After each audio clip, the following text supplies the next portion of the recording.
Prepare yourself to be blown away by the seismic sounds and scrutiny of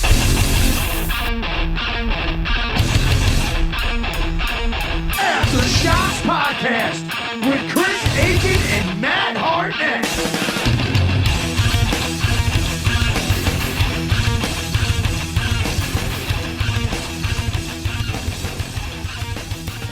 It is the Aftershocks Podcast, back for another edition, and on with us right now is a legend, I guess, of hardcore. He is he doesn't think so, but he's certainly been in two of my favorite bands in hardcore history, being the Spudmonsters and Biohazard. He's now got a new band called The Take, has a self-titled release that is awesome, that everybody should be checking out. So let's check in with guitarist Scott Roberts. Scott, how are you, man?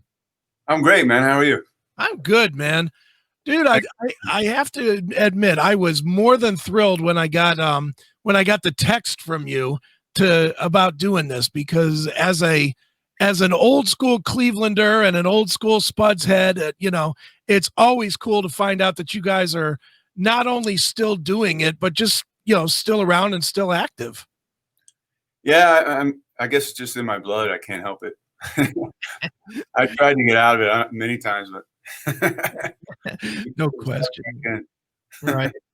Well, dude, let's talk about The Take, man. I mean, from the way I understood it, you were getting out of Biohazard, and you were kind of, it sounded from the press anyway, like you were maybe a little bit burned out. You were burned out with maybe, I don't know if it was with Biohazard themselves or with the scene in general or whatnot. So maybe let's start there and talk about what led you out of that. And if you were indeed burned out, what made you decide to launch, a new band, a new project? I wasn't burned out at that time. I just wasn't happy with Biohazard at that time. You know what I mean? Okay. Like, there's one guy that I wasn't getting along with very well, and like it made touring not fun anymore for me, right? So okay. And then like my reason to stick around was to make a new record that was great and I'd be proud of and all that stuff. And then it became kind of clear that wasn't going to happen. So I was like, well, what am I doing it for? So right. So I quit. And then, not long after I quit, I didn't know what I was going to do. I was kind of thinking, I might not ever do anything again. I don't know.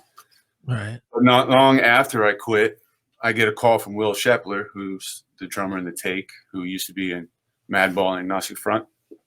And he says he was talking to Craig Satari from Sick of It All and Agnostic Front also. They were in Agnostic Front together, but they were talking, they like lived close to each other, and they got together a couple of times, and they were talking about starting a new project, like a hardcore power trio. Okay. So he asked me if I wanted to play guitar, and I'm like, fuck yeah, I want to play guitar. Yeah. Oh yeah. And now that I think about it, like Danny Schuler and I were talking about like doing the songs, taking the songs that him and I had wrote for Biohazard and like getting a couple other guys and just calling it something else. And okay. Going on doing that. But then when I started talking to Craig and Will, I started getting really excited about it, like a new fresh start, you know what I mean? Sure. And then I started writing like real fast, old school hardcore things. That's what was going on in my head, And then I asked Craig, what style of music do you want to do? And he says, whatever we feel, right? Sure. I was like, wow, why didn't I ever think of that? I was like, it's so simple. Just don't. I always had like a picture in my head of what I wanted to do, you know what I mean? Sure. Something like that or whatever. But this, I was like, yeah, just whatever. And then I started writing stuff that was more like boy and punk and mixing things together. It just kind of came out, so. Sure. And that's what's one of the really nice things about the album or the release. I guess there are no albums anymore, but it's one of the. What's that? It's an album. There's different versions of the picture disc and a bunch of different colored vinyls. Yeah. Very cool. Well, dude, with it, the thing that stands out the most is there's a lot of different diversity in it, which sounds like that's exactly what you were going for. I mean, there's definitely there's not a lot of the super hard metal, more modern sound. I think you guys kind of fused the classic hardcore sound with, like you said, more even like late 70s punk type of a thing, or the oi sound, and that's refreshing, because it just seems like today so many of the hardcore bands, the newer bands, they're all stuck in this hardcore metal framework where they're trying to get popular instead of just playing to the original style of the music. Yeah, I mean, well, I guess you have to have both, right? Because if you everybody just played Black Flag over and over and over, it would have been done by now, right? Right. So you have to keep moving. But I'm not really that much of a metal guy anymore. When I was younger, I was into it, but I don't really listen to metal too much anymore. If I do, it's like Slayer or Metallica or something. But right, I'm more into punk rock and stuff, and really, most of the time I listen to old '60s ska, rock steady and stuff. But I don't think I was really thinking that much about it. It just kind of happened naturally, you know what I mean? Sure. And then I was kind of, some of the stuff when I first writing it, I'm like, I never wrote anything like this before. I was a little nervous about showing it to these guys, and they were like, "Oh yeah, it's really good." So I'm like, "All right, I'm gonna roll with it then." Yeah. Sure. Is it difficult to start over when you've been doing it for as long as you have? And obviously you have a reputation, and Will and Craig had reputation, as being members of arguably two or three of the biggest hardcore bands in history. Was it hard to take that and start over, or did you not even look at the history and just do what you wanted to do and let the fans figure it out? Yeah, that's pretty much it. I mean, I wasn't trying to, do it to try to be a big band or anything like that. I was just doing it for the fun of it. You know what I mean? And same with Will. And just so it doesn't confuse anybody, Craig isn't actually in the band. He was supposed to be the original bass player, but it never happened because Right. I think that time he was on tour for the 30th anniversary of Sick of It All or something like that, but he was on tour constantly. And eventually he was like, "You guys got to get somebody else. I'm just holding you back." So we got my friend Carlos to play bass. But yeah, I mean, I wasn't really expecting much, I was kind of just thinking, whatever, just play around New York and Right. songs or whatever. But then after we got closer and closer to the record being done, I was like, wow, this has turned out a lot better than I thought it would be. So Sure. It got more kind of serious that way. Right. But I still didn't really expect much, and it's definitely hard to start over because you don't get paid anymore when you start over. You know what I mean? And we're old guys with responsibilities. So whatever. Exactly. How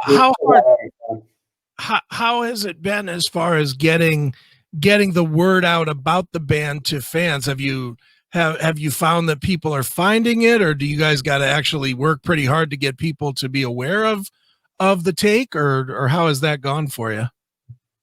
I think a lot of people did find us. I mean, we were just doing kind of social media. Right. We have a German label, and they did some promotion a little bit in the beginning, but not very much in the States. Right. And, we were hoping on just, opening for other bands. Like last November, we did a tour with Agnostic Front in mostly the UK, but in Europe. Sure. So, I mean, that to me is the best way to spread the word, Sure. And of course, COVID takes that completely away from you now, where you have to just kind of sit home. Is that frustrating for you guys to be stuck at home and not being able to present the music in any other way, but, making a video here or there or doing social media? Yeah, it sucks, especially because we're running out of stuff to put on social media. You know what I mean? Right. And the other thing too is Will lives in Florida. He like during the process of writing all these songs and everything, he decided to move back down there. Right. So now we're totally isolated from each other. Like, you know, we were supposed to do some recording. We haven't been able to do it. For one reason, he got shoulder surgery in like February or something. Right. Now, like, able to play drums again. But now, like, COVID is big in Florida, and he don't want to get on a plane. Right. You know. So yeah, it sucks. I mean, yeah. And it's not only big in Florida, but it's big in New York as well. So, you know, I mean, it's a tough. I think if either one of you were to travel, you're going to end up staying locked down. No. Well, New York's gotten to a low level again. It's like pretty much right at the beginning of it. So hopefully we can keep it there. Right. You know, but people here seem to be, you know, wearing masks and social distancing mostly. Right. Yeah. Sure. They take it seriously because a lot of people think it's a hoax, you know, but I know people that died from it, so I know it's not a hoax, man. Sure. Yeah. No, I hear you. I know a lot of people that got it. A lot of people in bands got it, like in Europe. Mm-hmm. And they told me it was horrible, man. Yeah. Well, and that's the thing about being in a band, you know, you're in such close quarters, you know, as a unit, but at the same time, you know, and especially in like a hardcore band like The Take, you know, I very much doubt that you guys are keeping yourselves, you know, when you're performing naturally, you're keeping yourselves away from fans and whatever, you know. I mean, part of that whole thing is the mosh pit and the interaction and the energy that each side feeds each other. So it's almost impossible not to interact with people when you're playing on stage. Yeah, I don't know how this is going to work again, man, without, especially hardcore. I mean, I don't really consider us a hardcore band. We're kind of a mix of stuff, but sure. I mean, you know, how sick of it all going to go play without a pylon? You know what I'm saying? I don't know how this is going to work, or if it ever is going to be the same. Yeah. Let's say find some kind of cure. Yeah, some kind of cure. Yeah. Well, they never cured cold or right. Yeah. So. Exactly.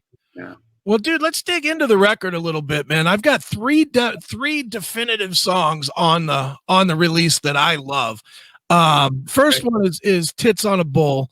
I think that's everything that we all think today. Was that written for a specific person, or is that just kind of an oversight of what you see going on out there? I actually wrote about a bunch of people I work with. Nice. I think are lazy or whatever. And a guy at work always said that, like, he's tits on a bull. And, you know, that's right. Well, I know I listened to it and I was like, oh yeah, I know who this would, I know in my life who, when I'm listening to it, who I'm thinking of. And I think that a lot of people are probably going to have that same response, man. Nice. Most songs I wrote about either myself or just like my friends or experiences I have, you know what I mean? Sure. Pretty much. There's one song that's kind of political. It's just about like the widening of the classes, you know? Right. Sure. Do you try to avoid that just because it's such a, you know, polarizing topic, so that, you know, you don't try not to dedicate a whole album to politics? I'm not really a political kind of guy, honestly, you know, but that's something that pisses me off, that rich people are getting richer and we're getting fucking poor, you know? Yeah, I hear you there, man. No question, man. The other one that I think for guitar reasons, I probably like the best, it's probably my favorite on the entire release, is "Pray for a Miracle." I love that it's got kind of that Helmet sort of a riff in the lead ups, man. It's maybe the most catchy song, but it's also probably the best guitar song on the album, at least to my ears. That's cool. Thanks. I mean, it seems like everybody has their own favorites, you know. A lot of the metal guys or whatever, hardcore guys, seem to like that song, you know, but like Oi guys like Skins Are Out Tonight or whatever, you know what I mean? Yeah. It's kind of that's cool though, as long as people like stuff. Sure. Well, where's your favorite lie? What I mean of it. I mean, you've had time to live with it now. What do you like listening to and or playing the most? I think probably Skins Are Out Tonight, or maybe No Tolerance. I don't know. I like them all. They're my babies. Well, I gotta say, man, like, you know, I've wrote a lot of records or whatever over the years, but this is the first one that I wrote all the lyrics and everything to. Sure. And I used to think that wasn't possible. So, and there was times during the writing process where it was like, I'm never going to be able to write a whole fucking record because the lyrics ideas. Right. But somehow it happened, and I'm like really fucking proud of myself, honestly. Just that I was able to do it. You know? Sure. Well, what changed in your mind was it just you just decided to take a chance or well, I think go ahead. Being a singer for Biohazard really changed a lot for me. Right. You know, I used to be pretty shy, and I was, you know, never thought I could be a front man. And I still really don't like talking to the crowd and all that stuff. But, you know, after doing it for a few years, you know, it's like, yeah, I could do this, you know. Right. And so. Do you still feel, I guess, shy, you know, when you get on stage, or are you over that now? Nah, I still get nervous. Like, I didn't get nervous when I was doing Biohazard or like Spuds all the time. Right. You know? It just kind of gets into a routine and everything. But it's doing this because it's a 3-piece. Like, I'm kind of just out there. I feel like I'm almost by myself because I'm playing guitar and singing. It's like there's nothing to hide behind, really. You know what I mean? Right. So I get nervous. You know, I want to do a good show. You know what I mean? Right. Absolutely. And you know, with the take, is it? What are you finding? The fans, are fans coming in because they're hearing this music, or are they coming in because they've heard of the bands that you previously were part of? Both, definitely, because Okay. there's definitely people that are, you know, there because of the take that, you know, aren't fans of Biohazard. You know what I mean? Sure. Because I've had a lot of people tell me that, which I couldn't believe, but yeah. So, you know, there's definitely people coming because of Spudmonsters, or definitely because of Agnostic Front and Madball. Sure. Yeah. What is I'm just curious if you've even asked, what is the reason they didn't like Biohazard? Because it was too metal, or because it was too? Yeah, they're not into like the hip hop metal kind of thing or whatever, you know. Yeah. Like, you know, I'm not into a lot of the Biohazard either, honestly. I mean, I was a big fan of the first 3 records, but Sure. a lot of those stuff I'm really not into. Sure. Yeah. Well, it kind of lost me at Mato Layout. That's sort of when I dropped off a little bit with them, but Me too. yeah. It's interesting, you too, but then you played with them after and recorded a record after. Yeah. I spent the time I was in the band trying to get them to go back to what I thought was their best stuff, when they seemed like they would just be in them and not trying to be somebody else, you know? Right. No doubt. Do you think that that's a band that just has kind of, you know, run its course at this point? I mean, there's been different members, and, you know, and again, I mean, you were in the band, and you replaced, you know, a guy that was pretty well known, and of course he made himself into a TV star and everything with Evan. But, you know, do you think that band has kind of run its course to where now it just doesn't, it's not what it used to be? I think probably. You never know. They can find somebody else that has more, I don't know, can re-energize them. I don't know. Sure. I don't see them. I mean, if they get back together with Evan, I don't see it like being what it was, you know, but what do I know? You know, right. We were doing really good. Like, I was actually in the band longer than anybody else that wasn't the original 4 guys. Okay.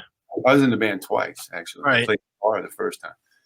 So I was in the band like 7 years, I think. Right. But the second time when I was singing, like, at first we were like, is this going to work? Because it's really hard to replace a singer, Sure. And the history, how many times does that actually work? Like Iron Maiden, AC/DC.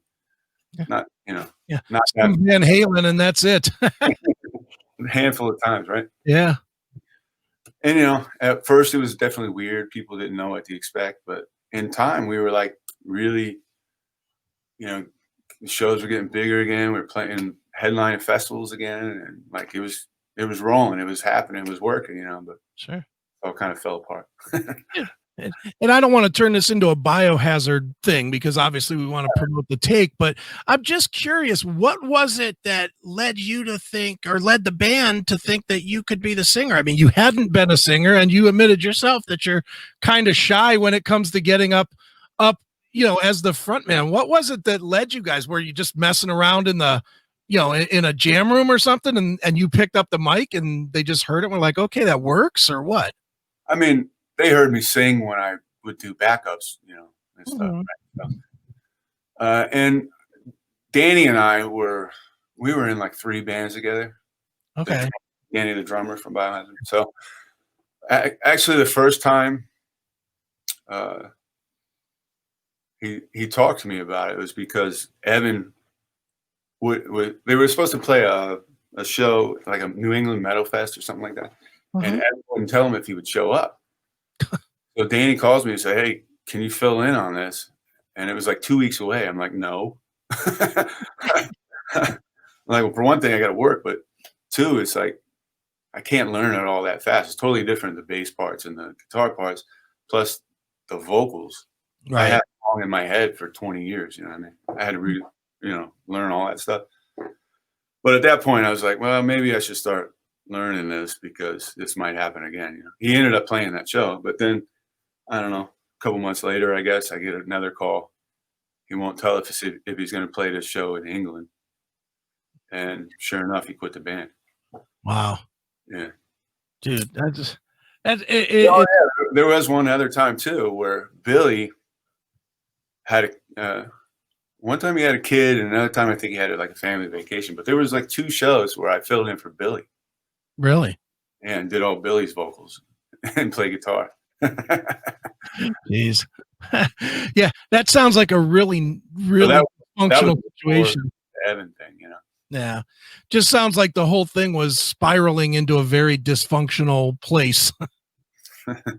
Yeah, they were something else. No doubt, man. Well, dude, moving it back to the take.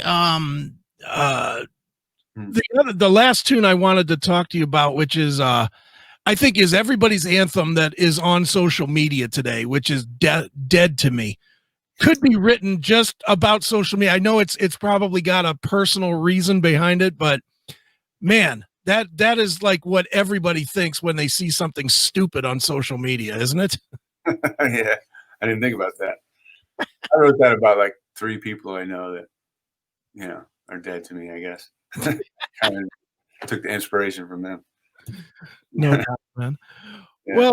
Well, Scott, what is the I know it's hard to plan for the future when basically everything's on hold right now, but what do you guys plan on doing next? Are you going to try and do some writing from long distance and maybe do more music, or are you going to try and wait this out to promote this record, or what? Well, we want to record an EP. I'm just waiting for our drummer to be able to get up here, and we'll record it. I'm not sure when we're going to put it out, but got a few songs written, and got to do that. We got a song coming out on a comp that I don't know if I'm allowed to talk about it yet, but later in the year. Okay. That's coming out. So, trying to do stuff. Sure. I don't know when to release anything because I kind of want to release stuff to promote shows, Right. So I don't know. Right. This is strange. This whole thing. It is, man. Will you, the one thing I do see that's going on right now is that, Europe seems to be opening up a little quicker than the United States is. As far as I'm seeing a lot of things getting booked, will you be comfortable to go over to Europe and play, or are you one that feels like you need to wait the whole thing out and wait till everybody's kind of on the same page? Yeah, I want to wait till next year anyways, because Right. I don't think anything's really happening this year. We'll see. I mean, somebody asked me if we play a show in New Jersey that's like in a park, Right. out in the open outside, and I guess they did a show a month or two ago or something, and they had a good turnout and everybody had fun. I was like, yeah, I'll do that, whatever. Sure. Being in like a little club, I don't know. Yeah. I'll have to see what happens first before, because honestly, it costs a lot of money to fly to Europe, and well, I don't, maybe it's cheap now, but to go over there to nobody showing up because they're scared to go to a show, that's not fun. You know what I mean? No, I get it. Different world, obviously, but I own a pinball place in Pittsburgh, or right near Pittsburgh, and we're open, but everybody's afraid to come out. They're afraid to be in a room. They're afraid to be around other people. It's one of those scenarios that is really, it's really difficult to say, well, if we open up or if we do something, if we play shows or whatnot, that people will come. It's just people have become very scared of other people, which is, sad, really. What are you gonna do? Yeah, I get it. Yeah, I definitely want to go to an arena show. Yeah, no, I'm with you. I don't want to, it's funny because I, as a business guy, I'm like, God damn it, where are all the people? And then as the other side of it, I'm like, yeah, I get it, because I'm not going anywhere either. So yeah. I'm in the same situation though, because I work in arenas, and I got no job basically. Right. No, I hear you, man. Well, dude, where should people go online to keep up with the take and see and listen to the music? And I will say, I've been to the website, and it's really good for anybody that's not fully aware of the band. You can see videos, you can listen to the whole release. Cool. What is the website so that people know where to go? thetakeny.com. Very cool. From there you can find Facebook, Instagram, whatever, and there's links on there to buy the record, or you can listen to the whole record on there for free. Stream it. There you go. That's all right. the place. Well, cool, man. Well, I'll tell you what, dude. Why don't we wrap this up by playing a piece of one of the songs? What would you like us to play to wrap this one up? I guess did you play anything yet? Not yet. No, I guess Elitist, because that seems like the hit, right? There we go. Well, let's check it out right now. This is Elitist. It is The Take right here on Aftershocks.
Thanks for listening to Aftershocks. For more episodes, go to our website at www.aftershockspodcast.com. Visit us on our Facebook, Instagram, and Twitter pages for more news and information on the podcast. And be sure to subscribe, listen to, and review all episodes on YouTube, Spotify, Apple Podcasts, and all other podcast platforms. For your music listening pleasure, visit our website or go to www.shockwavesradio.com. For all comments and questions, please email us at info@aftershockspodcast.com.